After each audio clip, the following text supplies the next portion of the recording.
الحمد لله رب العالمين، والصلاة والسلام على النبي الأمين محمد وآله وصحبه أجمعين، أما بعد۔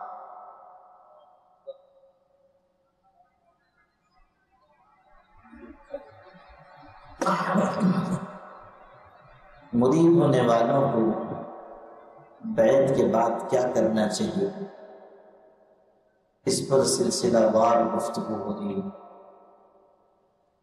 کل دو باتیں بیان ہوئی تھی، ہمت اور ارادہ اور تسلسل اور استقامت، اور یہ سب ملا کر 7 باتیں ہو گئی۔ 8ویں بات ہے صحبت شیخ۔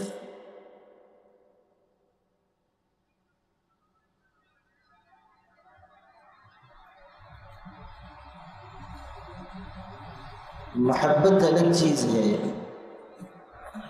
اور معتد بھی مدت اپنے مرشد کے پاس رہنا یہ الگ چیز ہے۔ حضرات صحابہ کرام میں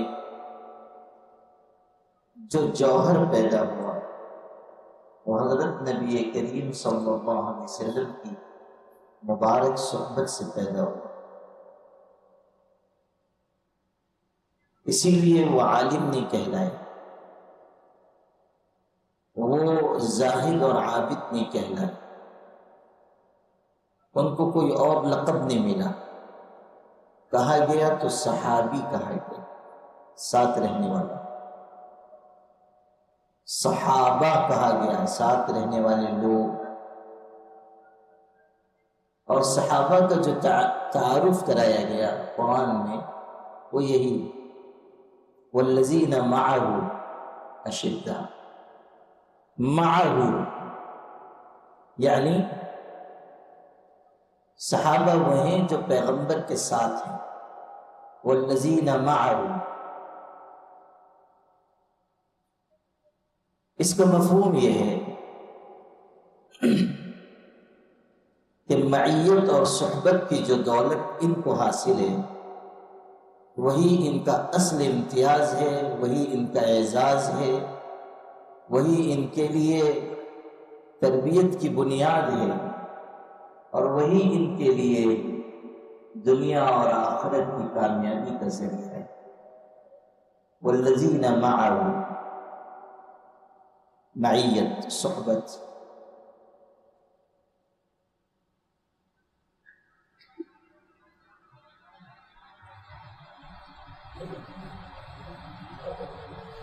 صحابہ کرام میں جو ایمان کا کمال پیدا ہوا اور عمل کا جو کمال پیدا ہوا، دونوں کی بنیاد صحبت نبوی صلی اللہ علیہ وسلم۔ ایمان کا بھی کمال اور عمل کا کمال۔ ایمان اس درجے کا ہے کہ حضرت علی فرما رہے ہیں لو کشف الغطاء مازددت یقینا، اگر سارے پردے ہٹا دیے جائیں، غیب دکھا دیا جائے، تب بھی میرے ایمان و یقین میں اضافہ نہیں ہوگا۔ یعنی بن دیکھے جو ایمان حاصل ہے، دیکھ کر اس میں کوئی اضافہ نہیں،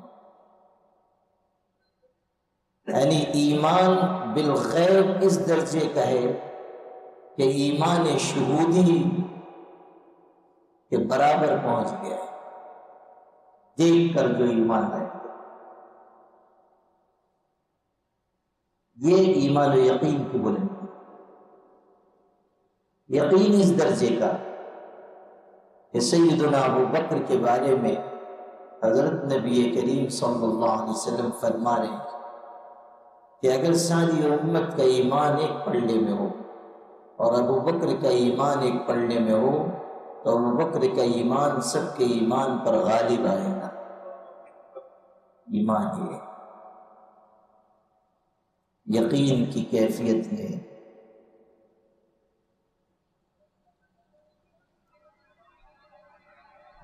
اور عمل اس کا کمال یہ ہے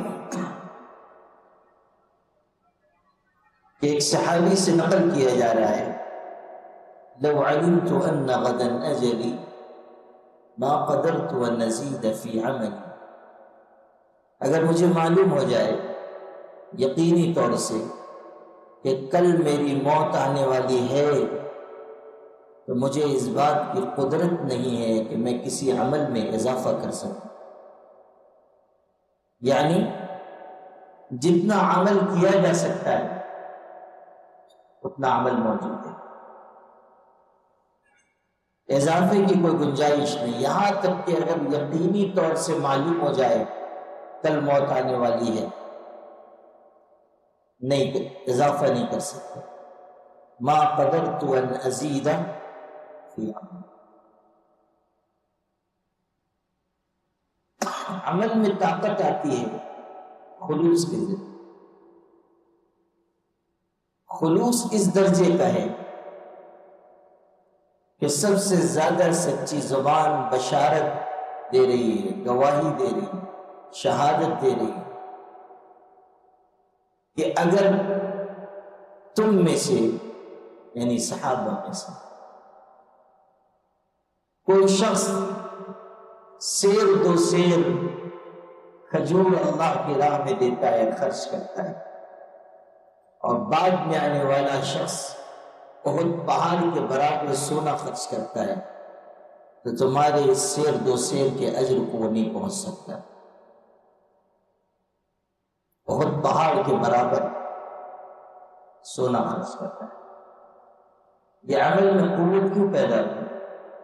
خلوص کی وجہ سے۔ خلوص کہاں سے آیا؟ صحبت نبوت کے ذریعے۔ دل پاک ہو گئے، دل صاف ہو گئے، اور ایسے کہ سوائے اللہ کے اور کسی پر نگاہ نہ رہی۔ انہیں ہرگز اس کی طلب نہ تھی کہ کوئی ہمیں نیک اور دیندار سمجھے، انہیں طلب تھی تو یہ کہ اللہ راضی ہو جائے۔ اس لیے کوئی بھی عمل کر رہے ہیں تو اس جذبے کے ساتھ کہ اللہ خوش ہو۔ یہ کمال ان کے اندر کہاں سے پیدا ہوا؟ حضور صلی اللہ علیہ وسلم کی مبارک صحبت سے۔ اور حضور اتنے بافیض تھے اور اس قدر قوت تاثیر حضور میں تھی کہ آپ کے مبارک دل پر اترنے والی تجلیات صحابہ کے دلوں میں منتقل ہوتی تھی، انوار منتقل ہوتی تھی۔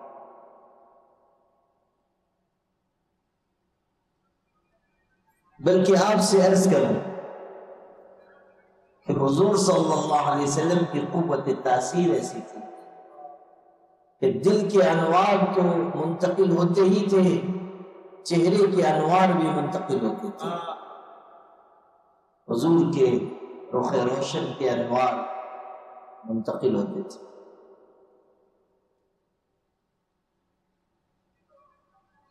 حدیث شریف میں آیا ہے کہ کوئی اجنبی شخص آتا تھا اور حضور صلی اللہ علیہ وسلم مجلس میں بیٹھے ہیں، اس کو پوچھنا پڑتا تھا ایکم محمد، تم میں سے محمد صلی اللہ علیہ وسلم کون ہے؟ پوچھتا تھا۔ کوئی اجنبی شخص آیا، اس لیے کہ آپ مجمع میں گھل مل کے بیٹھ جاتے تھے، لیکن ایک سوال ہے اور وہ ہے واقعی معقول سوال کہ حضور صلی اللہ علیہ وسلم کائنات کے حسین ترین انسان تھے، اور آپ کے چہرے پر جو انوار تھے وہ کسی کے چہرے پر کب ہو سکتے؟ مان لیجئے اگر 50 لوگوں کے درمیان کوئی نہایت حسین، نہایت صاحب جمال، نہایت صاحب انوار شخص بیٹھا ہو، تو کوئی بھی شخص ہو، چاہے وہ اجنبی ہی کیوں نہ ہو، وہ آئے گا، دیکھتے ہی اس کو اندازہ ہو جائے گا کہ اس پورے مجمع میں سب سے زیادہ صاحب وقار، صاحب جمال، صاحب حسن، صاحب تاثیر، یہ اندازہ ہو گیا، وہ پہچان لے گا کہ سب سے نمایاں یہ۔ تو حضور جب کائنات میں سب سے زیادہ انوار و برکات اور حسن و جمال رکھنے والے ہیں، تو پھر آنے والے کو پوچھنے کی ضرورت نہیں پڑتی۔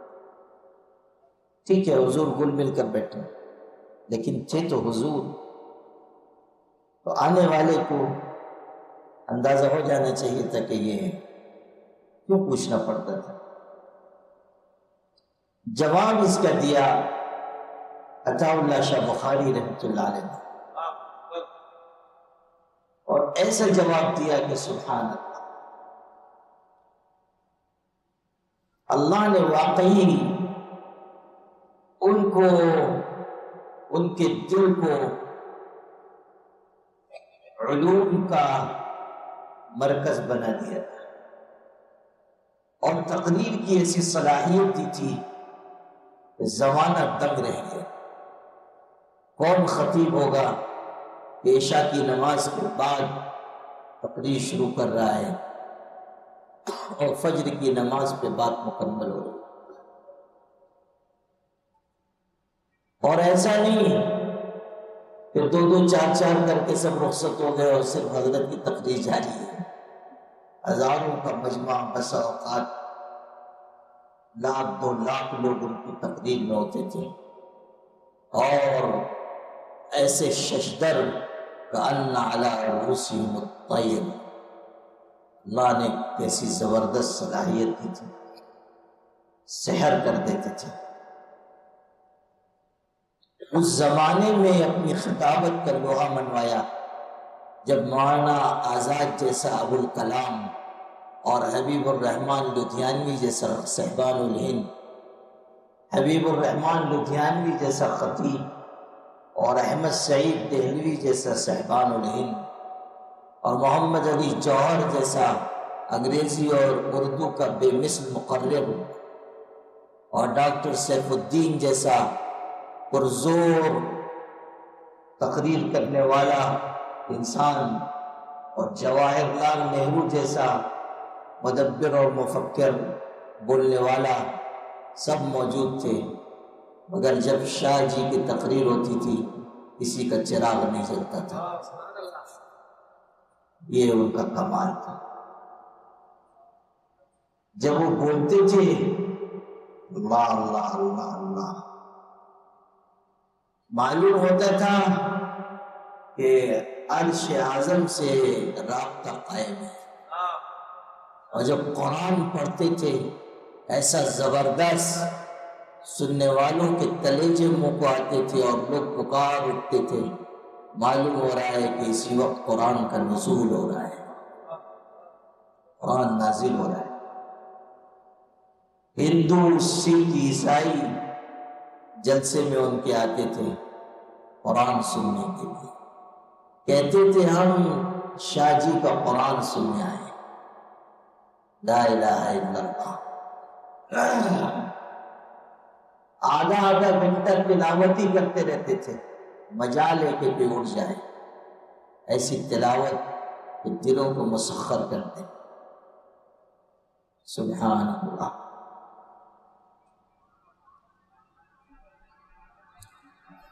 مولانا اشرف علی تھانوی حکیم الامت مجدد الملت فرمایا کرتے تھے شاہ جی کی باتیں تو عطاء اللہ ہوتی ہے، عطاء اللہ ہوتی ہے، یہ تعبیر اختیار، شاہ جی کی باتیں عطاء اللہ ہوتی ہیں۔ علامہ انور شاہ کشمیری جیسا خاتم المحدثین اور امام العلماء، 5 صدیوں میں جس کے جیسا بے نظیر عالم نہیں پیدا ہوا، اور جس کی شان علم یہ ہے کہ وہ ابن حجر عسقلانی پر نقد کرے، اور جس کا کمال علمی ہے کہ وہ بڑے بڑے متقدمین علماء، فقہاء، محدثین، ان کی اغلاط کی نشاندہی کریں۔ جس شخص کے وفور علم کا یہ عالم کہ مولانا حبیب الرحمن عثمانی نائب محتمم دارالعلوم دیوبند یہ کہیں کہ اگر دارالعلوم کا کتب خانہ جل جائے مجھے کوئی پرواہ نہیں، اس لیے کہ ہمارے پاس انور شاہ کشمیری ہیں، ان کے دماغ میں ساری کتاب محفوظ ہے، وہ ہم کو پھر سے لکھوا دیں گے۔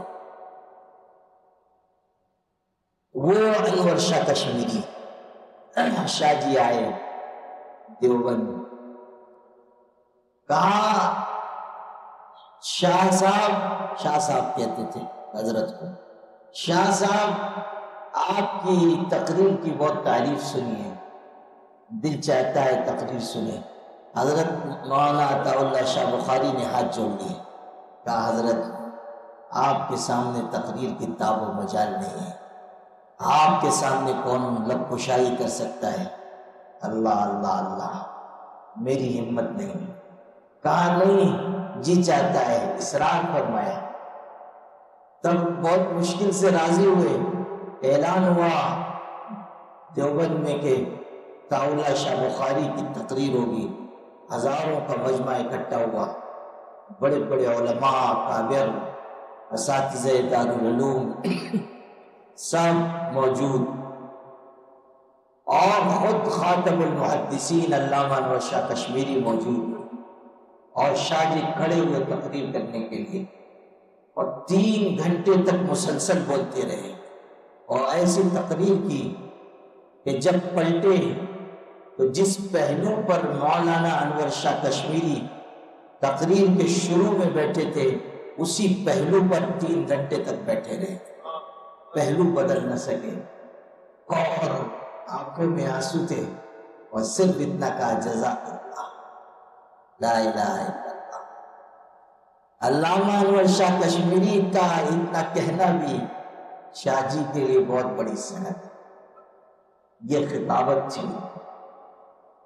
مولانا یوسف بنوری نے لکھا ہے، کعبے تشریف لائے تھے، مخلوط مجمع تھا، ہندو بھی مسلمان بھی، توحید پر ایسی زبردست تقریر کی، ہندوؤں کے دل مچل اٹھے، اور شیخ الاسلام شبیر احمد عثمانی کتنا بڑا عالم وہ موجود تھے، کہتے ہیں پوری تقریر میں مولانا شبیر احمد عثمانی زار و قطار ہوتے رہے، اور جب تقریر مکمل ہوئی فرمایا مولانا شبیر احمد عثمانی نے کہ مولانا عطا اللہ کی تقریریں بہترین ہوتی ہیں لیکن آج کی تقریر کا کوئی جواب نہیں، تعریف۔ شیخ الاسلام تھے، اللہ نے ان کو نوازا تھا، خدا داد صلاحیت تھی۔ اچھا کوئی سنے گا تو سمجھے گا ہر وقت کتاب پڑھتے رہتے ہوں گے، تب تو رات رات تقریر کرتے تھے، اکثر جلسوں میں تقریر ہوتی تھی، اتنی دیر دیر تک کیا بیان کرتے ہوں گے۔ حیرت کی بات یہ کہ کتابوں کا مطالعہ نہیں کرتے تھے، عجیب بات یہ ہے، کتابیں پڑھتے نہیں تھے، اور نہ کتاب لکھنے کے قائل تھے۔ فرماتے تھے میاں نبیوں نے کون سی کتاب لکھی، پیغمبروں نے کون سی کتاب لکھی، کتاب پڑھتے بھی نہیں تھے۔ سبحان اللہ، بس خدا کی عطا تھی، خدا کی نوازش، جس کو چاہے عطا فرمائے، ذالک فضل اللہ یؤتیہ من یشاء۔ نیک بہت نہایت نیک تھے، اسی کا اثر تھا کہ باتوں میں بہت جادو، کبھی ہنساتے تھے کبھی رلاتے تھے، ساری ساری رات بھی روتی تھی۔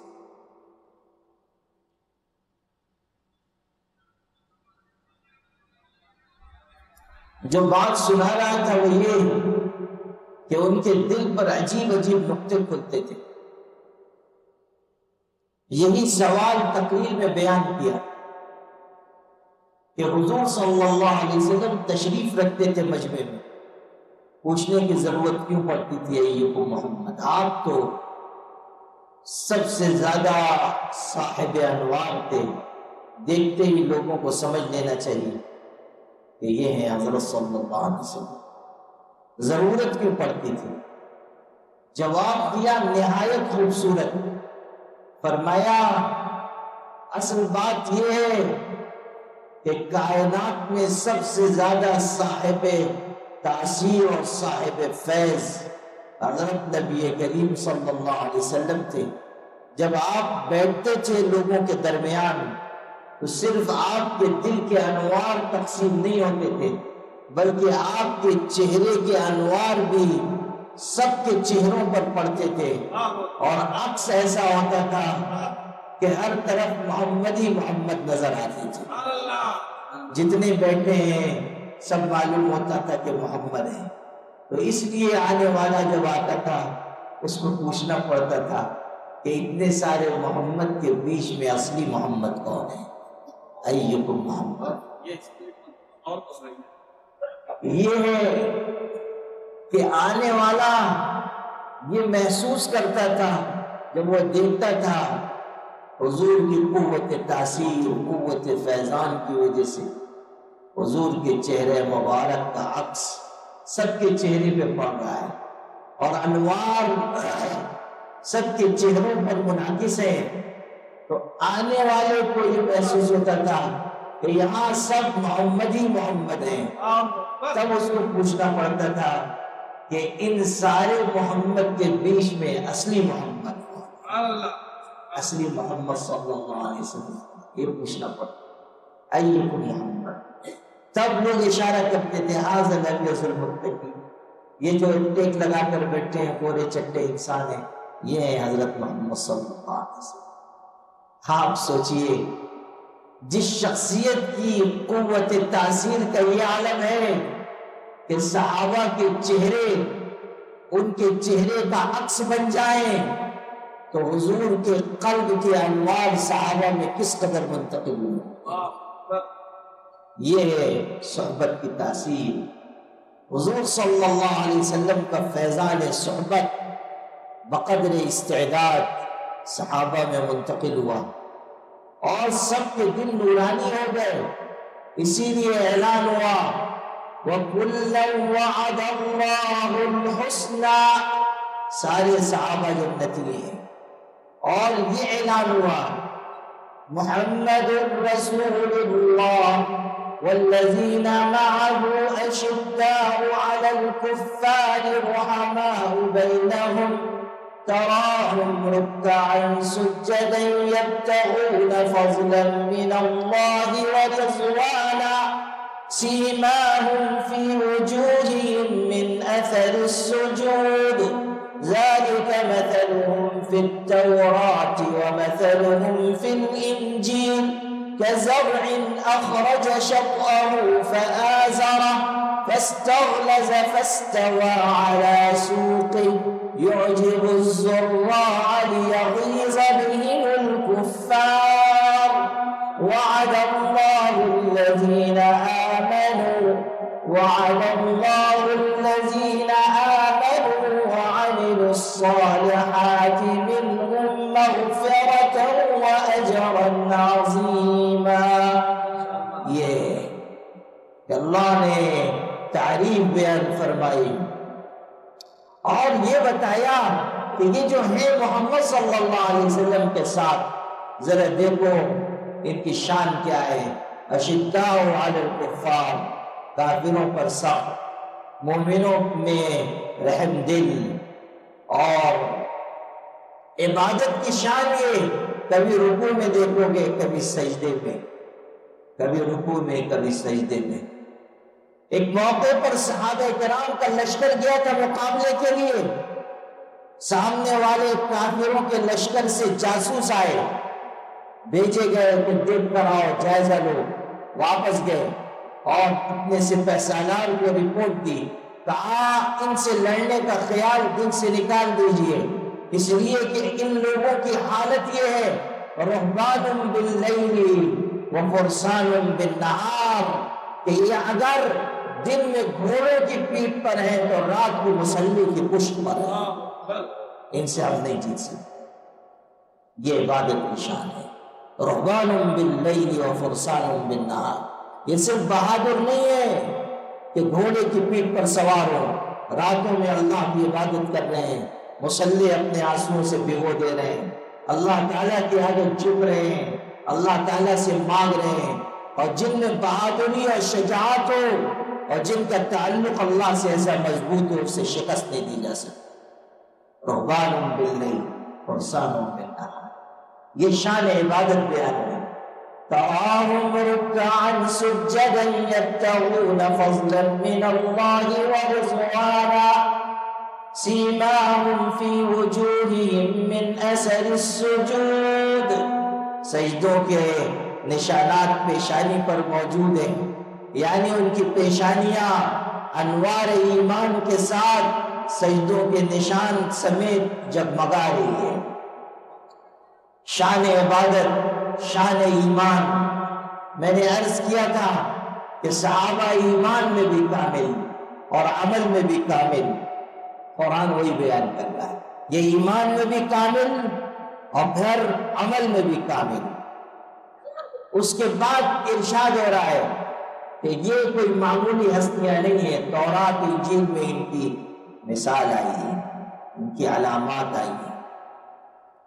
تو صحابہ کرام میں جو ایمان کا کمال اور عمل کا کمال پیدا ہوا وہ حضرت صلی اللہ علیہ وسلم کی صحبت کی برکت سے پیدا ہوا، حضور کی صحبت کی وجہ سے۔ جب حضور کی صحبت میں صحابہ بیٹھتے تھے دل کا حال عجب ہوتا تھا۔ وہ نہیں آپ پڑھ رہے ہیں کہ حضرت حنظلہ کہہ رہے ہیں اللہ کے رسول آپ کی صحبت میں ہوتا ہوں، آپ کی مجلس میں ایمان کے عروج پر ہوتا ہوں، لگتا ہے جنت نگاہ کے سامنے، جہنم نگاہ کے سامنے، ہر چیز کھل جاتی ہے، اور جب گھر جاتا ہوں وہ کیفیت نہیں رہ جاتی، معلوم ہوتا ہے مجھ میں منافقت ہے۔ حضور نے کیا فرمایا؟ لو تدومون على ما تكونون عندي وصافحتكم الملائكة في فرشكم وفي طرقكم ولكن يا حنظلة ساعة فساعة۔ حضور فرما رہے ہیں کہ ارے میاں اگر ہر وقت وہ کیفیت رہنے لگے جو میری مجلس میں ہوتی ہے تو تمہارا حال یہ ہو جائے گا کہ فرشتے سڑکوں پر، راستوں پر، تمہارے بستروں میں تم سے مصافحہ کرنے لگ جائیں گے۔ وہ کیفیت ہر جگہ کیسے ہو سکتی ہے؟ بھلا بتاؤ، آفتاب نبوت کی موجودگی میں جو نور ہے وہ تمہارے گھروں میں کیسے تم کو میسر آ سکتا ہے؟ جو حضور کے قلب کے انوار ہیں وہ تم کو گھروں میں، بازاروں میں کیسے نصیب ہو سکتے ہیں؟ آفتاب نبوت چمک رہا ہے، دمک رہا ہے۔ اللہ اللہ اللہ۔ آیت آئی ہے قرآن میں داعیا الی اللہ باذنہ وسراجا منیرا، یہ سراج منیر بنایا گیا، سراج منیر، سراج منیر یعنی روشن کرنے والا چراغ، روشن کرنے والا چراغ۔ اللہ اللہ اللہ۔ دوسرے مقام کی آیت آپ پڑھیں گے، وہاں ہے وَجَعَلَ الْقَمَرَ فِيهِنَّ نُورًا وَجَعَلَ الشَّمْسَ سِرَاجًا۔ عجیب بات، کبھی غور کریں قرآن پاک پر، کہا جا رہا ہے آسمانوں میں ہم نے چاند کو نور بنایا اور سورج کو چراغ بنایا۔ عجیب بات، جعل الشمس سراجا، اور حضور کو کہا یہ روشن چراغ ہے۔ چراغ سے تشمیس لیے دی، آپ کو آفتاب نبوت تھے، کہا جاتا کہ یہ شمس منیر ہے، لیکن سراج منیر کا کیوں؟ اس لیے کہ چراغ کی خصوصیت یہ ہے کہ وہ خود جلتا ہے اور دوسروں کو روشنی پہنچاتا ہے۔ بتایا گیا کہ یہ پیغمبر اپنے آپ کو مشقت میں ڈال کر تم کو نور پہنچائیں گے۔ اور جب سراج کہہ دیا اس کو جو آفتاب نبوت ہے، تو اب یہیں سے یہ معاملہ حل ہو جائے گا کہ وہ جعل الشمس سراجا کہا، یہ نہیں کہا کہ ہم نے سورج کو روشنی کا منبع بنا دیا، نہیں، سورج کو چراغ تو چھوٹا ہوتا ہے، سورج کتنا بڑا ہے؟ سورج ہماری زمین سے 13 لاکھ گنا زیادہ بڑا ہے سورج۔ اور یہ بھی سن لو کہ سورج تاروں میں سے ایک تارا ہے، تاروں میں سے ایک تارا ہے، اور اس کی طرح کے ہزاروں تارے موجود ہیں، اور جس تارے کو ہم سورج کہہ رہے ہیں جو ہماری زمین سے ہزاروں گنا بڑا ہے، اس سورج سے بھی ہزاروں گنا زیادہ بڑے ستارے موجود ہیں، یعنی سورج سے بھی ہزاروں گنا زیادہ بڑے ستارے اللہ نے پیدا کیے ہیں۔ غور کرو کہ اللہ کیسا زبردست پیدا کرنے والا ہے۔ ہماری زمین کی طرح کی اگر 13 لاکھ زمینیں ہوں، وہ سب سورج میں سوال ہے، اس سورج میں جس کو ہم سورج کہہ رہے ہیں، حالانکہ وہ بھی تاروں میں سے ایک تارا ہے، اور اس تارے سے جس کو ہم سورج کہتے ہیں، اس تارے سے ہزاروں گنا زیادہ بڑے تارے موجود ہیں، اور سورج کی طرح کے ہزاروں تارے ہیں۔ اندازہ کیجئے کہ وہ کائنات کتنی بڑی ہوگی، ہماری دنیا سے کتنی بڑی ہوگی، اور اس کائنات کو پیدا کرنے والا اللہ ہے، اور وہ سارے تارے جو اس دنیا سے لاکھوں گنا زیادہ، زمین سے لاکھوں گنا زیادہ بڑے ہیں، ان تاروں کو ان کے محور پر چلانے والی ذات تنہا اللہ کی ہے، اور لاکھوں برس سے جو راستہ ان کا مقرر کر دیا گیا، مجال نہیں ہے کہ کوئی 1 انچ بھی اس راستے سے ہٹ سکے۔ یہ اللہ کی قدرت ہے۔ لَلشَّمْسُ يَنبَغِي لَهَا أَن تُدْرِكَ الْقَمَرَ وَلَلَّيْلُ سَابِقُ النَّهَارِ، یہ اللہ کی بات۔ آپ سوچئے کہ اللہ کیسا زبردست پیدا کرنے والا ہے۔ تو جو سورج ہماری زمین سے 13 لاکھ گنا زیادہ بڑا ہو، اس کو چراغ کہہ رہے ہیں، چراغ۔ کبھی غور کیجئے کیوں کہہ رہے ہیں چراغ؟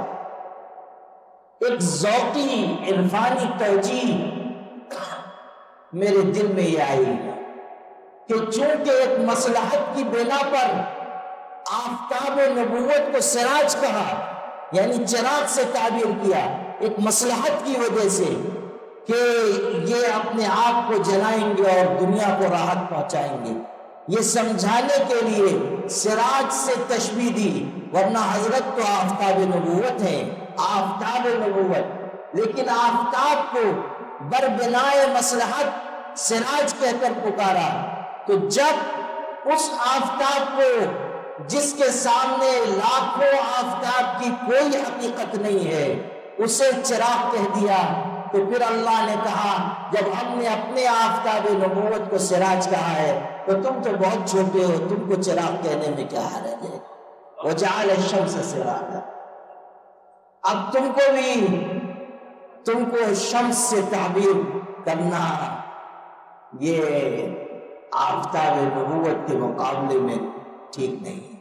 ان کو کہا سراج، وہ اسی لیے سورج کو بھی کہہ دیا سراج۔ وجعل الشمس سراجا۔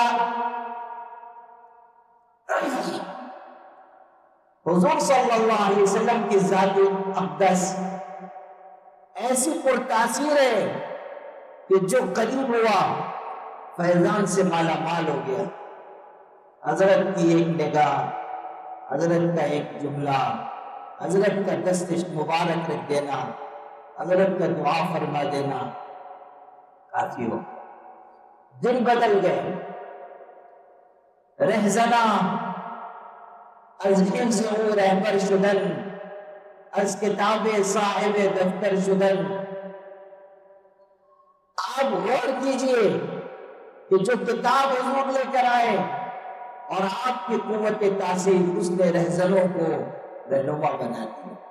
اتر کر حرا سے سوئے قوم آیا اور ایک نسخہ کیمیا ساتھ لایا، جو خود نہ تھے راہ پر اوروں کے عادی بن گئے۔ کیا نظر تھی جس نے مردوں کو مسیحا کر دیا، کیا نظر تھی جس نے مردوں کو مسیحا کر دیا۔ اس کی زندگی نے زندگی کو زندگی بخشی، گلوں کو رنگ، مہر و ماہ کو تابندگی بخشی۔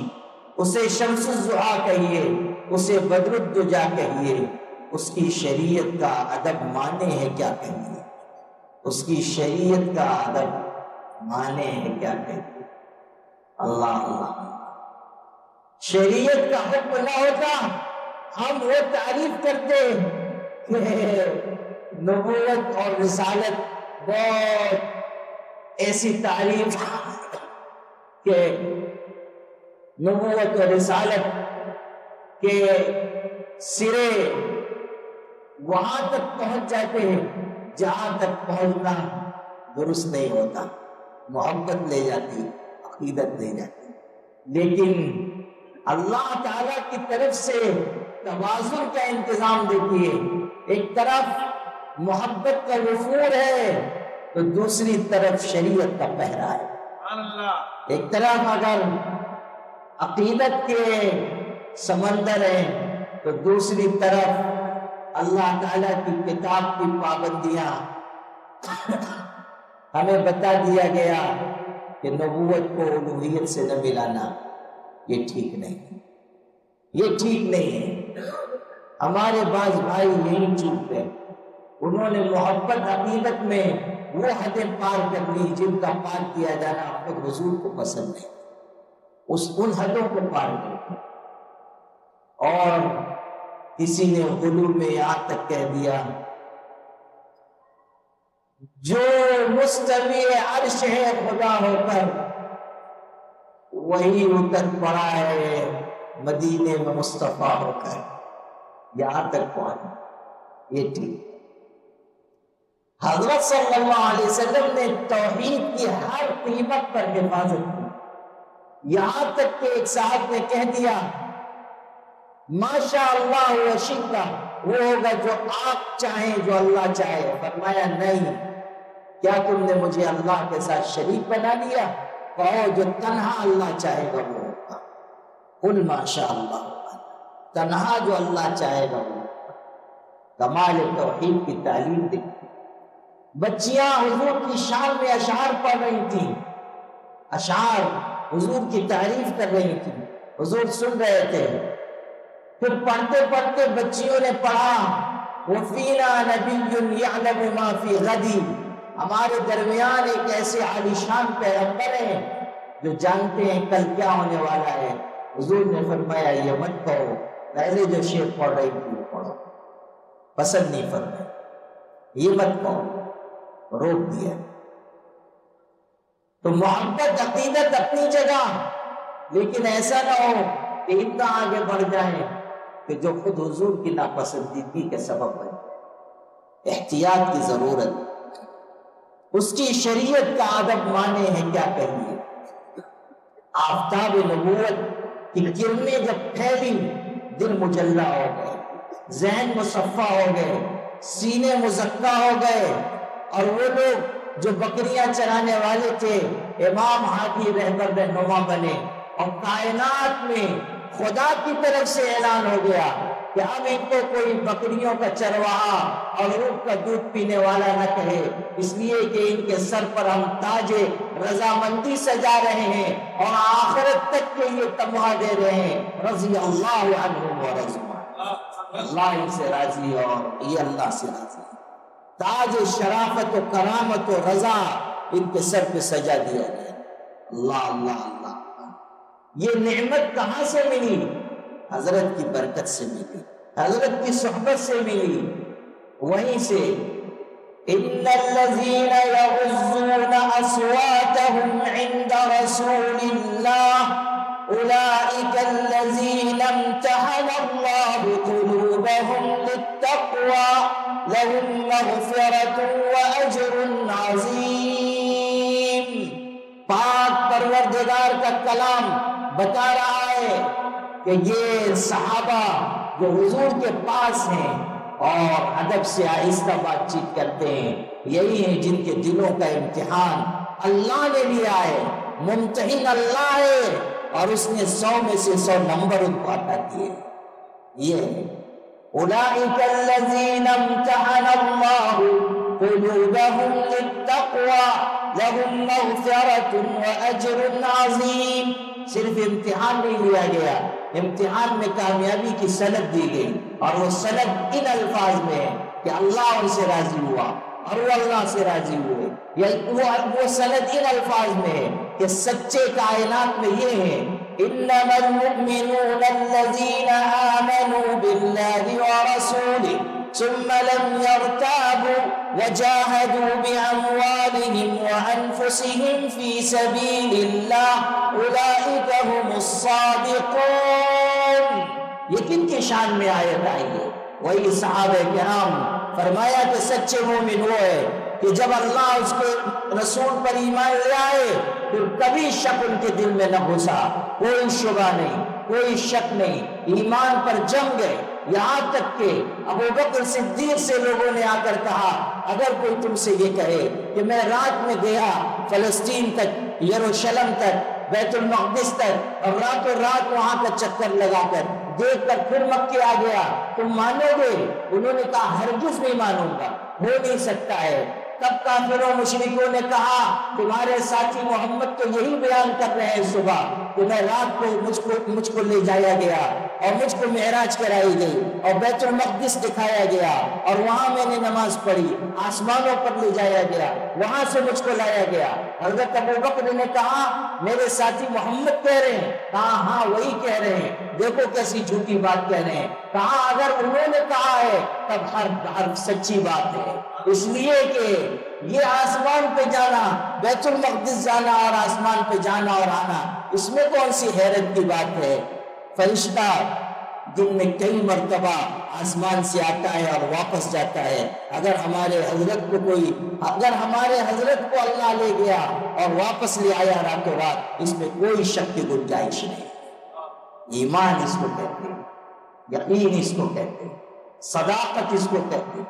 اسی لیے حضرت ابوبکر کی شان میں آیت آئی والذی جاء بالصدق وصدق به اولئک هم المتقون۔ 24ویں پارے کے بالکل شروع میں ایک ہی آیت میں جمع کر دیا چاہنے والے کو بھی اور محبوب کو بھی، ایک ہی آیت میں جمع کر دیا اس کو بھی جو جانثار ہے اور اس پر جس پر جان نچھاور کی جا رہی ہے، اس کو جو نبی ہے اور اس کو جو اس کا سب سے بڑا امتی ہے، اس کو جو اس کائنات میں تمام نبیوں کا امام ہے، اور اس کو جو انبیاء کے بعد کائنات میں سب سے افضل ترین انسان ہے، ایک آیت میں جمع کیا والذی جاء بالصدق وصدق به اولئک هم المتقون۔ چاہتے تو اللہ تعالیٰ 2 آیتیں اتار دیتے، ایک میں شان محمد بیان کرتے اور ایک میں شان صدیق بیان کرتے، لیکن اللہ تعالیٰ نے ایک آیت میں دونوں کو جمع کر کے بتایا کہ جب ان کی محبت ایسی ہے کہ 2 قالب ہیں اور ایک جان ہے، تو ہم بھی 2 آیت نہیں اتاریں گے، ایک ہی آیت میں دونوں کی شان بیان کریں۔ والذی جاء بالصدق وصدق به اولئک هم المتقون۔ وہ جو سچائی لے کر آیا یعنی پیغمبر، اور وہ جس نے ان کی تصدیق کی یعنی ابوبکر صدیق، سند عطا کی گئی اولئک هم المتقون۔ کائنات میں متقیوں کے امام یہی ہے۔ ایک آیت میں جمع فرمائے، محبت ہو تو ایسی، قربت ہو تو ایسی، تعلق ہو تو ایسا، اور عقیدت ہو تو ایسی، تصدیق ہو تو ایسی۔ حضور نے خود فرمایا، مدینے میں فرمایا، مدینے میں مجلس تھی صحابہ کے درمیان، کہا جب میں نے نبوت کا اعلان کیا سب نے مجھ سے کوئی نہ کوئی معجزہ مانگا، دلیل مانگی، سوائے ابوبکر کے کہ اس نے مجھ کو بغیر کسی دلیل کے مانا، بغیر کسی معجزے کی طلب کے مانا، سوائے ابوبکر کے۔ حضرت ابوبکر ادب سے کھڑے ہوئے، عرض کیا اللہ کے رسول، میں نے آپ کو بغیر دلیل کے پیغمبر مانا، آپ کو تسلیم کیا، آپ پر ایمان لایا، آج آپ کوئی بات ارشاد فرما دیں، کوئی معجزہ آج ارشاد فرما دیں۔ جلال الدین سیوطی نے نقل کیا ہے، حضور نے فرمایا اچھا سنو ابو بکر، تم جوانی میں تجارت کے سفر پر گئے تھے، فلاں علاقے میں تھے، ایک جگہ پڑا ہوا تھا، درخت کے نیچے تم نے قیام کیا تھا، قریب میں ایک راہب کی کٹیا تھی، وہاں سے اس عیسائی راہب نے تم کو دیکھا تھا، اور وہ کبھی اپنی کٹیا سے نکلتا نہیں تھا، ہمیشہ وہیں اپنی جگہ رہتا تھا، لیکن تم کو دیکھ کر نیچے آ گیا تھا، پھر تم کو اپنے ساتھ حجرے میں لے گیا تھا، اور اس نے تم سے پوچھا تھا علامتیں، اور میرے بارے میں سوال کیا تھا، کیا اس راہب نے تم سے یہ نہ کہا تھا کہ ان قریب نبی آخر الزمان دنیا میں آنے والا ہے، اور اے انسان تم ان کے رفیق بنو گے اور ان کا ساتھ دو گے؟ حضرت ابو بکر کی آنکھوں سے آنسو روا ہو گئے، عرض کیا اللہ کے رسول گواہی دیتا ہوں اللہ ایک ہے اور آپ اللہ کے سچے پیغمبر ہیں، یہ واقعہ کوئی نہیں جانتا سوائے اللہ کی۔ مجھ کو یاد آ گیا، اس نے مجھ سے کہا تھا کہ ان قریب پیغمبر آئیں گے، یہ علامتیں ہوں گی، تم ان کا ساتھ دو۔ اللہ اللہ اللہ، حضور صلی اللہ علیہ وسلم کی ذات گرامی کیا ہے، اور حضرت ابو بکر کی شان محبت، شان تصدیق دیکھو،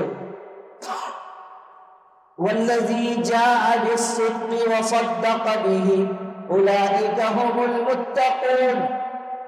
پھر وہ آیتیں پڑھو جو آئی ہیں سورہ لیل میں، جن میں ابو بکر صدیق کو اتقا کہا گیا، وَسَيُجَنَّبُهَا الْأَتْقَى الَّذِي يُؤْتِي مَالَهُ يَتَزَكَّى وَمَا لِأَحَدٍ عِندَهُ مِن نِّعْمَةٍ تُجْزَى إِلَّا ابْتِغَاءَ وَجْهِ رَبِّهِ الْأَعْلَى وَلَسَوْفَ يَرْضَى۔ یہ ساری آیتیں حضرت ابو بکر کی شان میں، سب سے زیادہ متقی ان کو کہا گیا، پرہیزگار۔ آخری بیماری میں حضرت کہہ رہے ہیں سب کے خیمے مسجد سے نکال دو سوائے ابو بکر کے خیمے کے، اس کو باقی رہنا، سوائے ابو بکر کے خیمے کے۔ جو بات عرض کرنی تھی وہ یہ کہ صحابہ کرام ایمان میں کامل کوئی شک شبہ نہیں پیدا ہوا، اسی لیے صادقون کا لقب ملا۔ سورہ حجرات کی آیت میں نے سنائی تھی، اسی کے ضمن میں عرض کیا۔ اب آگے سنیے، ایمان کا کمال اور عمل کا کمال آیا صحبت نبوی سے، اور اسی کے ذریعے اشارہ کر دیا گیا کہ بعد کے دور میں بھی جو کمالات پیدا ہوں گے، دل کی پاکیزگی آئے گی، وہ آئے گی صحبت کے ذریعے۔ اب حضور صلی اللہ علیہ وسلم دنیا میں جلوگر نہیں ہے، آپ دنیا سے تشریف لے گئے، پردہ فرما کر۔ اب ان کے نائبین ہیں، علماء ربانیین ہیں، مشائخ ہیں، جن کے دلوں میں کچھ نہ کچھ نور اس قلب محمدی سے آیا ہے۔ اگر تم ان میں سے کسی کی صحبت میں رہو گے اور اپنے دل کے تار ان کے دل سے جوڑو گے تو کسی نہ کسی درجے میں تم کو بھی آفتاب نبوت کی کرنوں میں سے کوئی کرن نصیب ہو جائے گی، تمہارے دلوں کا تزکیہ ہوگا، دلوں کی صفائی ہوگی۔ صحبت، ساتھ رہنا، یہ نہیں کہ بیعت ہو گئے اور چل دیے، ساتھ رہنا، معتد بھی مدت گزارنا، اوراد اذکار نفع بخش ثابت ہوں گے اسی وقت جب کہ صحبت شیخ میسر ہو، اور صحبت بھی ہو جو الفت اور محبت کے ساتھ ہو۔ حضرت شیخ عبدالحق محدث دہلوی نے لکھا ہے کہ مرید کے لیے لازم ہے کہ شیخ کی صحبت الفت اور محبت کے ساتھ اختیار کرے، ورنہ اگر برسوں بھی پڑا رہے گا الفت محبت نہیں ہوگی، کوئی فائدہ نہیں، کوئی فائدہ نہیں۔ محبت و الفت کے ساتھ رہے۔ ایک بزرگ نے لکھا ہے کہ صحبت شیخ اس درجے کی حاصل کرے کہ بار بار جائے، بار بار حاضر ہو، یہاں تک کہ ان کے وطن کو اپنا وطن بنا لے، ان کی جگہ کو اپنا گھر بنا لے۔ یعنی زیادہ آئے جائے کثرت سے۔ ہمارے مشائخ کی سیرت آپ پڑھیں، برسوں رہ گئے اپنی اصلاح و تربیت کے لیے اپنے شیخ کی خدمت میں، برسوں پڑے ہیں خانقاہ میں، اللہ کو یاد کر رہے ہیں، ذکر کر رہے ہیں، مرشد کے ساتھ دین سیکھ رہے ہیں، اپنے دل کو جلا بخشنے کا انتظام کر رہے ہیں برسوں۔ اللہ اللہ اللہ۔ حضرت شاہ اسماعیل شہید رحمت اللہ علیہ نے ایک جگہ تحریر فرمایا ہے کہ شیخ کامل کی مثال آفتاب کی طرح ہے، سورج کی طرح، کہ اس کا فیض عام ہوتا ہے، ہر ایک کو فیض ملتا ہے، چاہے کوئی ارادہ کرے یا نہ کرے اس کا فیض ملے گا، کسی کو خبر ہو یا نہ ہو اس کا فیض ملے گا۔ جس طرح سورج کا فیض سب کو مل رہا ہے، بہت سو کو پتہ بھی نہیں چلتا کہ کیا کیا فائدہ اس سورج کی وجہ سے ہم کو مل رہا ہے، لیکن بہرحال سورج سے ان کو فائدہ ہو رہا ہے۔ اسی طرح شیخ کامل کی صحبت سے فائدہ ہوتا ہے۔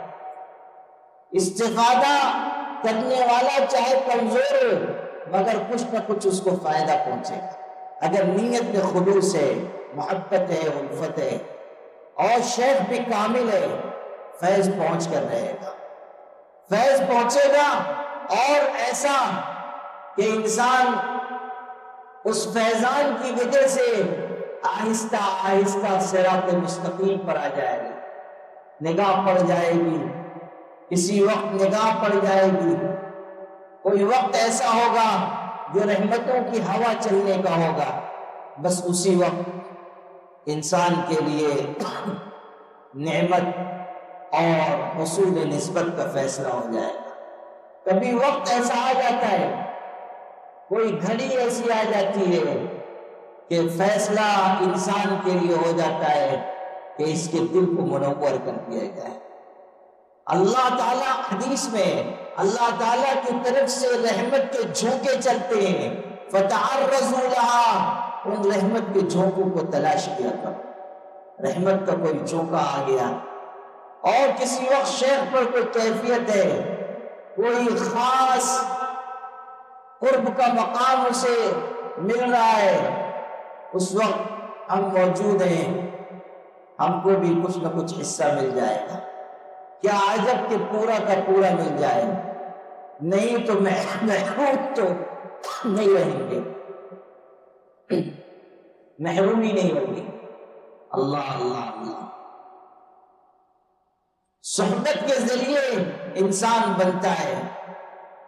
قال را بگزار مرد حال شو، پیش مرد کامل پامال شو۔ بات چیت، قال اقول، یہ سب چھوڑو، مرد حال بنو، مرد حال۔ قال عربی میں کہتے ہیں کہنا، حال حالت۔ قال کو چھوڑو، اپنے اوپر حال طاری کرو، اور کسی مرد کامل کے آگے اپنے آپ کو پامال کرو۔ پیش مرد کامل پامال شو۔ قال چھوڑو، حال کی طرف آؤ۔ ہمارے پیران پیر شیخ المشائخ حضرت شیخ عبد القادر جیلانی واعظ ارشاد فرماتے تھے، اور بڑا مجمع ہوتا تھا اور نصیحت فرما رہے ہیں، اچانک نصیحت کرتے کرتے جوش آتا تھا اور فرماتے تھے انتقلنا من القال الى الحال، اب ہم قال سے حال کی طرف منتقل ہوئے، بس یہ جملہ کہتے تھے اور لوگوں پر کیفیت طاری ہوتی تھی اور رقت طاری ہو جاتی تھی، اور کچھ ایسے ہوتے تھے جو جوش اور کیفیت میں بے ہوش ہو جاتے تھے، اور کبھی ایسا بھی ہوا کہ ایسی کیفیت طاری ہو گئی کہ کسی نے سرد آنکھ کھینچی اور گرا اور محبت الہی میں جان دے دی، آیا تھا اپنے قدموں پر اور اس کا جنازہ اٹھایا گیا۔ ایسی شان تاثیر حضرت شیخ عبد القادر جیلانی کو حاصل تھی، معمولی ہستی نہیں ہے حضرت شیخ عبد القادر جیلانی، ہم ان کی روحانی اولاد ہیں، ہم کو اللہ کا شکر ادا کرنا چاہیے، ان کے سلسلے میں ہیں، ان کی اولاد ہیں، ان کی توجہ کسی نہ کسی درجے میں ہم کو نصیب ہوگی۔ یہ بہت بڑا سہارا ہے اور یہ بہت بڑی نعمت ہے۔ وہ مشائخ کے بھی امام ہیں، اولیاء کے بھی سرتاج ہیں، بزرگان دین کے صف میں امامت کے درجے پر فائز ہیں، امام الاولیاء ہیں۔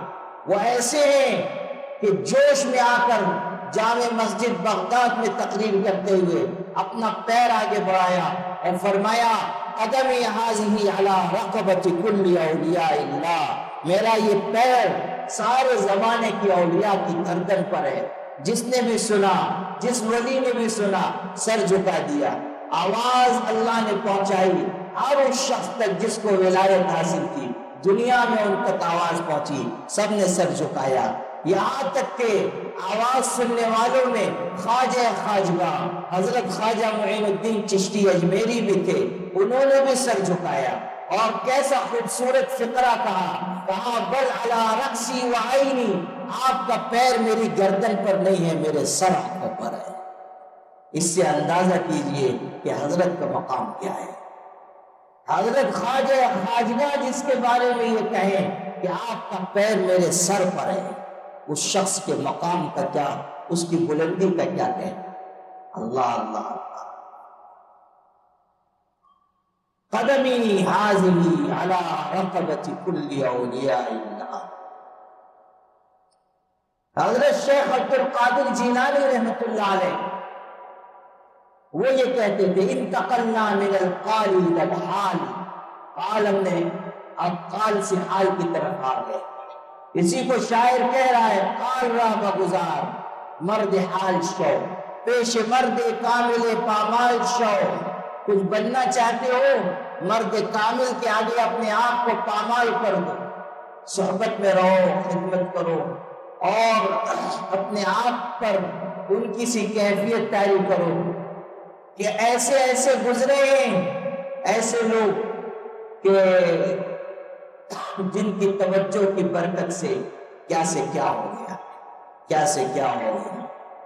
ہمارے سلسلے نقشبندیہ کے بزرگ ہیں حضرت خواجہ باقی باللہ، حضرت مجدد کے پیر و مرشد، ایک دن گھر میں تھے، مہمان آ گیا، پریشان ہوئے، گھر میں کچھ تھا نہیں، پریشانی میں باہر گئے پھر آئے، پھر باہر گئے آئے، قریب میں ایک روٹی بنانے والے کی دکان کی نان بائی، اس نے دیکھا کہ بزرگ کچھ پریشان ہے، آیا، کہا حضرت کیا بات ہے، کہا مہمان آ گیا، گھر میں کچھ ہے نہیں، کہا گھبرائیے مت، میں انتظام کرتا ہوں۔ بہترین کھانے کا انتظام کیا، حضرت کو بھی کھلایا، مہمان کو بھی کھلایا۔ جب حضرت کا مہمان چلا گیا بہت خوش ہوئے، بہت خوش ہوئے، فرمایا ایک کیفیت سی آ گئی، فرمایا مانگو کیا مانگتے ہو؟ اس نے مانگا بھی تو کیا مانگا، کہا مجھ کو اپنی طرح بنا دیجیے، مجھ کو آپ کے جیسا بنا دیجیے۔ حضرت نے فرمایا کچھ اور مانگ لو، یہ ٹھیک نہیں، کچھ اور مانگو۔ اس نے کہا نہیں، اگر دینا ہے بس یہی دیجیے، اپنے جیسا بنا دیجیے۔ حضرت نے چونکہ زبان دی تھی، کہا اچھا فلاں وقت آ جانا۔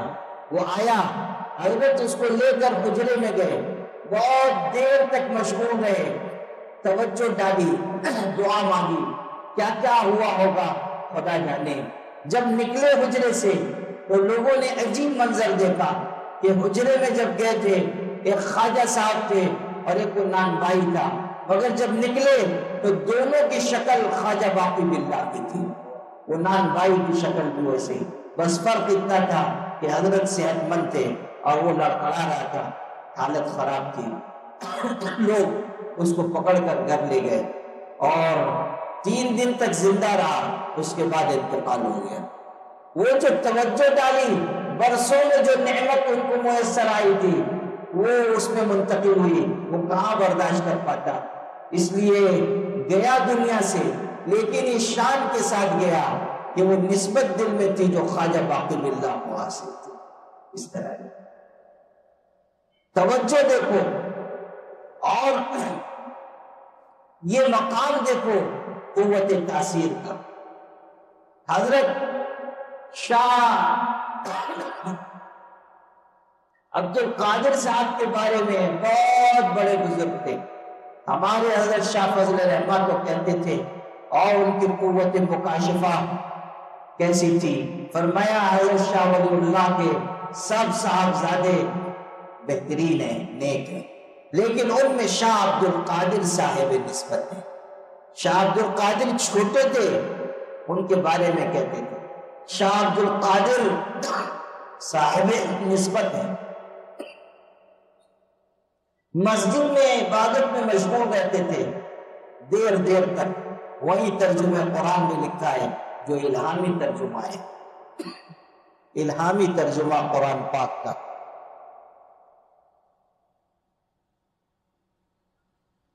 ایک دن نکلے دیر رات کو، پتہ نہیں کس کیفیت میں تھے.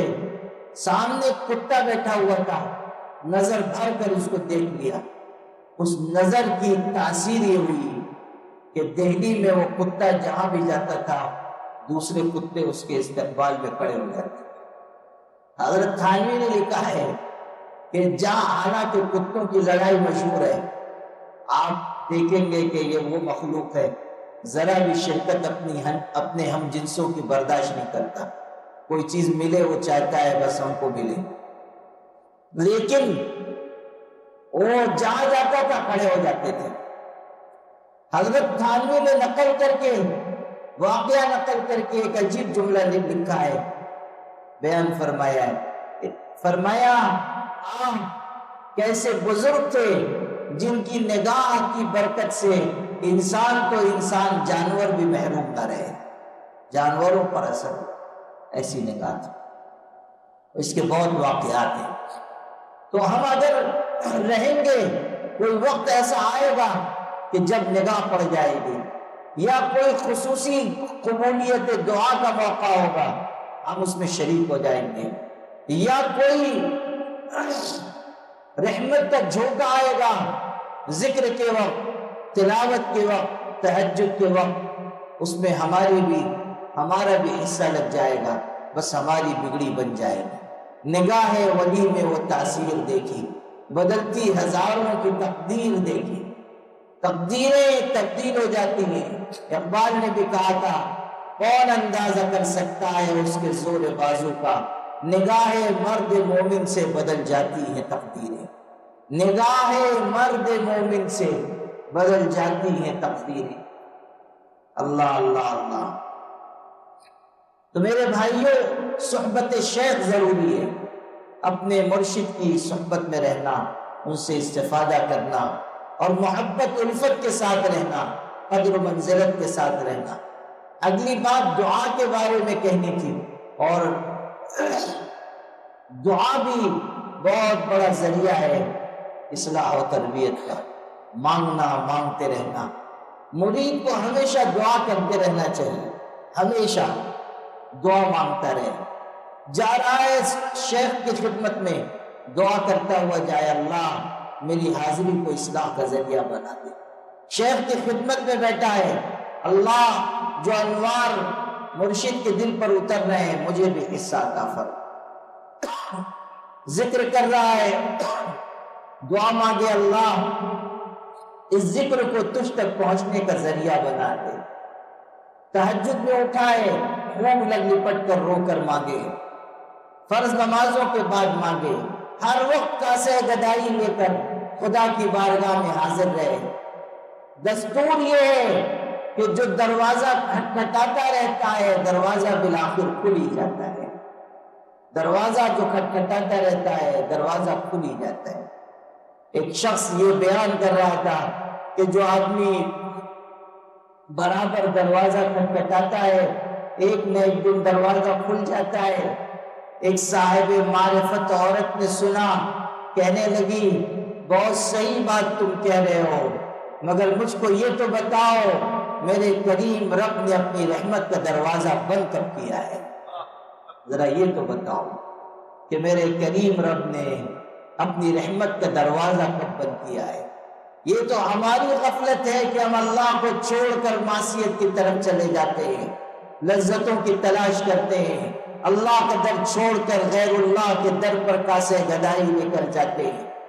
يا أيها الإنسان ما غرك بربك الكريم الذي خلقك فسواك فعدلك في أي صورة ما شاء ركبك كلا بل تكذبون بالدين وإن عليكم لحافظين كراما كاتبين يعلمون ما تفعلون. اللہ کا پاک قرآن پکار رہا ہے کہ او انسان، تجھ کو کس چیز نے اپنے کریم رب سے دھوکے میں ڈال دیا؟ کدھر جا رہا ہے؟ کس چیز پر نگاہ دوڑا رہا ہے؟ واپس لوٹا۔ کس کس نعمت کو تو ٹھکرائے گا؟ بار بار کچھ سورہ رحمان میں کہا گیا فَبِأَيِّ آلَاءِ رَبِّكُمَا تُكَذِّبَانِ۔ او انسان، او جنات، اپنے رب کی کون کون سی نعمتوں کو تم ٹھکراؤ گے؟ اپنے رب کی کس کس نعمتوں کو تم رد کرو گے؟ کب تلک اپنے رب کی رحمتیں ٹھکرائے گا؟ کب تلک اپنے رب کی نعمتیں ٹھکرائے گا؟ جوش کہہ رہا ہے کب تلک اپنے رب کی رحمتیں ٹھکرائے گا؟ اے فنا انجام انسان، تجھے کب ہوش آئے گا؟ اے فنا انجام انسان، تجھے کب ہوش آئے گا؟ اپنے رب کی نعمتیں کب تلک ٹھکرائے گا؟ لوٹے اللہ کی طرف اور خدا تعالیٰ کی محبت معرفت حاصل کرنے کے لیے اپنے آپ کو کسی کی تربیت میں دیں، اور وہ سب کریں جس کے کرنے سے ہمارے دل کی اصلاح ہو۔ اور ان میں ایک بنیادی چیز دعا ہے، اللہ سے مانگنا۔ ادعوا ربكم تضرعا وخفيا انه لا يحب المعتدين۔ اپنے پروردگار کو چپکے چپکے روتے روتے پکارو، عاجزی کرو، اللہ سے مانگو۔ وقال ربكم ادعوني استجب لكم۔ اللہ خود کہہ رہا ہے مجھ سے مانگو، میں تمہاری مانگ پوری کروں گا۔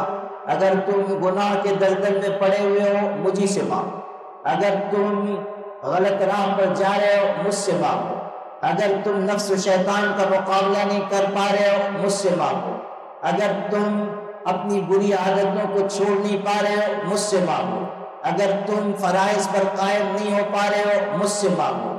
مجھ سے مانگو، وہ بھی مانگو جس کی تم کو ضرورت ہے، اور مجھ سے مجھ کو مانگو تاکہ میں تم کو مل جاؤں۔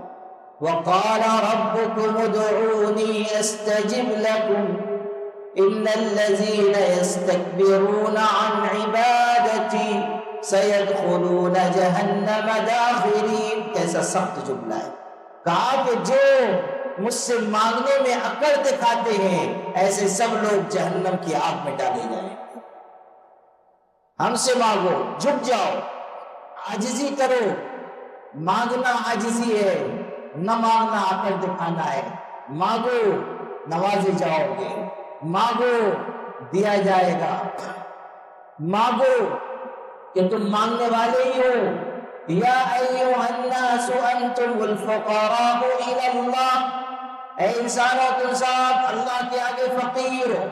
کیسی آیت ہے قرآن کی، اشارہ کیا جا رہا ہے کہ خلیل اللہ ہو یا کلیم اللہ ہو یا حبیب اللہ ہو، یا انبیاء ہو، رسل ہو، اولیاء ہو، صلحاء ہو، اتقیاء ہو، علماء ہو، فصحاء ہو، بلغاء ہو، کائنات کا کوئی انسان ہو، چاہے سلاطین ہو، امراء ہو، نواب ہو، اصحاب تخت و تاج ہو، یا منصب و جاگیر والے ہوں، یا وہ ہوں جن کے خزانے دوسروں کو بانٹنے کے لیے کھلے ہوئے ہوں، وہ سارے کے سارے خدا کی بارگاہ میں کاسے بدائی لے کر کھڑے ہوئے۔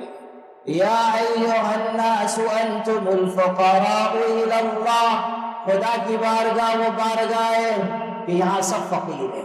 یہاں اگر سلطان بھی ہے تو وہ مانگنے والا ہے، بادشاہ بھی ہے تو محتاج ہے، بادشاہ بھی ہے تو نگاہ کرم کا امیدوار ہے۔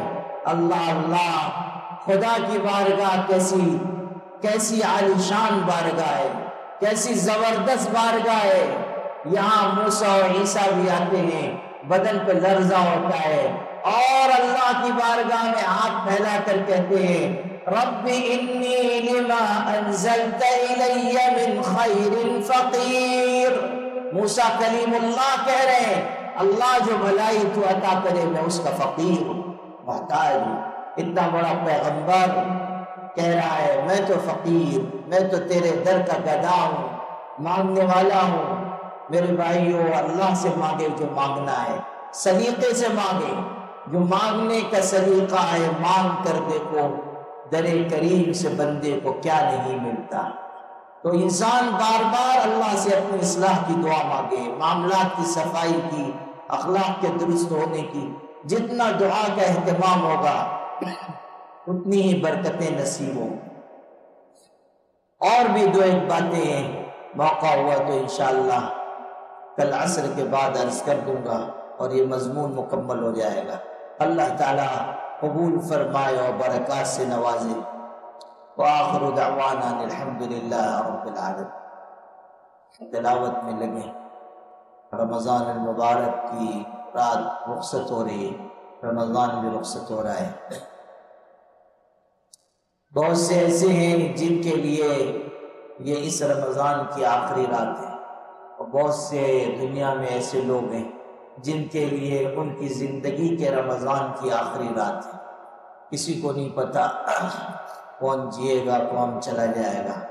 کتنے ایسے تھے جو پچھلے رمضان میں تھے، آج تہہ خاک سو رہے ہیں، اور دنیا میں یہ جو بہاریں رمضان کی ہیں ان کو نصیب نہیں، یہ جو عبادت کے لمحات ہیں ان کو میسر نہیں، یہ خدا کے آگے دیر تک کھڑے ہونے کا لطف ان کو میسر نہیں، یہ اللہ کا پاک کلام پڑھنے یا سننے کی لذت ان کو حاصل نہیں۔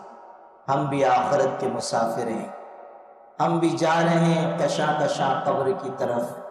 قبر کے چوکٹے خالی ہیں انہیں مت بھولو، جانے کب کون سی تصویر لگا دی جائے۔ اس لیے غنیمت جانے وقت کو، اور عبادت کریں آج رات کو بھی دن میں بھی، تاکہ رمضان رخصت ہو تو مغفرت کا تحفہ دے کر جائے، رحمت کا انعام ہمیں نصیب ہو جائے۔ اور چونکہ کل 30 رمضان ہے، متعین طریقے پر کل اعتکاف ختم ہوگا، تو انشاءاللہ کل اختتام کی دعا عصر کے بعد ہی ہو جائے گی۔ مختصر میں کچھ عرض کروں گا 10-15 منٹ انشاءاللہ، اور اسی وقت دعا کرا دوں گا۔ اختتامی دعا اسی وقت انشاءاللہ ہو جائے گی۔ باہر کے لوگوں کو نکلنا ہوتا ہے، ان کو آسانی ہو جائے گی۔ اور جن حضرات کے خطوط رہ گئے ہیں وہ انشاءاللہ دلوا دوں گا، اور بیعت کچھ لوگوں کی رہ گئی ہے تو انشاءاللہ کل عصر کے بعد الفاظ کلمات بیعت کہلوا دوں گا بیان کے فوراً بعد، اور پھر دعا ہو جائے گی۔ اختتامی دعا عموماً مغرب کے بعد ہوتی رہی ہے، لیکن کل عصر کے بعد ہی انشاءاللہ دعا ہو جائے گی۔ اس لیے جو باہر کے حضرات آنے والے ہیں وہ اس کا خیال رکھیں، عصر یہیں آ کر پڑھ لیں، اور جو بیعت ہونا چاہتے ہیں وہ بھی آ جائیں، انشاءاللہ بیعت بھی ہوگی اور دعا بھی ہو جائے گی۔ اور جو باتیں یہاں آپ نے سیکھی ہیں ان کو لے کر اپنے علاقوں میں جائیں، ذکر کو پھیلائیں، معاملات کی صفائی، اخلاق کی عمدگی، لوگوں کے ساتھ حسن سلوک، دین کا پیغام لوگوں تک پہنچانا، لوگوں تک دین کی دعوت پہنچانا، امر بالمعروف نہی عن المنکر، تعلیم قرآن، یہ سب یہاں سے سیکھ کر آپ جا رہے ہیں، اس کو پھیلائیں، اور قرآن مجید سیکھنے کا عمل جاری رکھیں، مسائل بھی سیکھا کریں۔ جس طرح یہاں آپ نے کچھ سیکھا ہے اپنے علاقوں میں لوٹ کر بھی یہ سلسلہ جاری رکھیں، اور جو لوگ سلسلے میں داخل ہیں وہ پابندی سے مجلسوں میں آیا کریں، ماہانہ مجلس میں بھی، اور ہفتہ وار جو مجلس ہوتی ہے اس میں مقامی لوگ شریک ہوں، درود شریف پڑھا جاتا ہے۔ اللہ تعالیٰ اپنے کرم سے، اپنی رحمت سے ہم سب کے اعتکاف کو قبول فرمائے۔ وآخر دعوانا الحمدللہ۔